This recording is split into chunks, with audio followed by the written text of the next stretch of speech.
digits 1 to 7 are written in a random order to get a 7-digit number, then what is the probability that the number is divisible by 4? So here we need to find out the probability that the number which is found using these numbers is divisible by 4. So for that, first of all, we need to find out the sample space, that is sample space.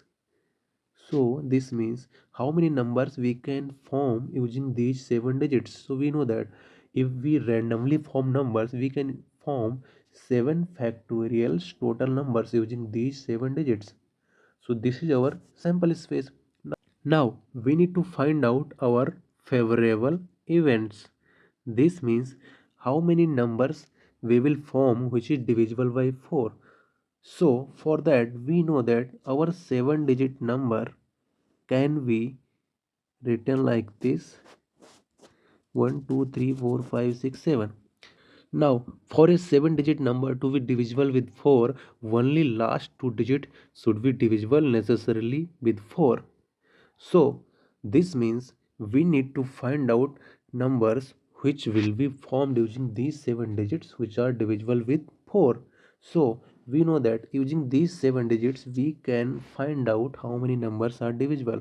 So using this we can write 12. So first is 12, again the second one is 16, then 24, then 32, then 36, then 52, then 56, and then it will be 64, then 72, and then 76.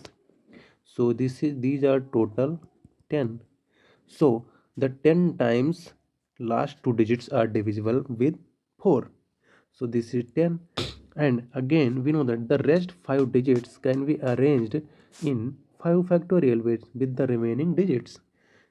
So this means it will be into 5 factorial. So this is our favorable event.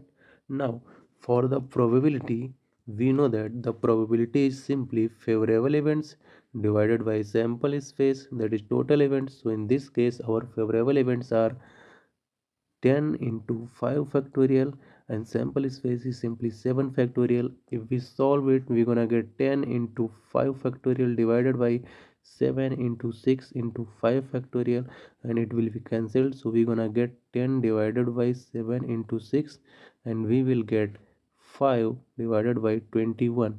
So we have the probability that is our 7-digit number will be divisible with 4 is 5 divided by 21. So this is the answer.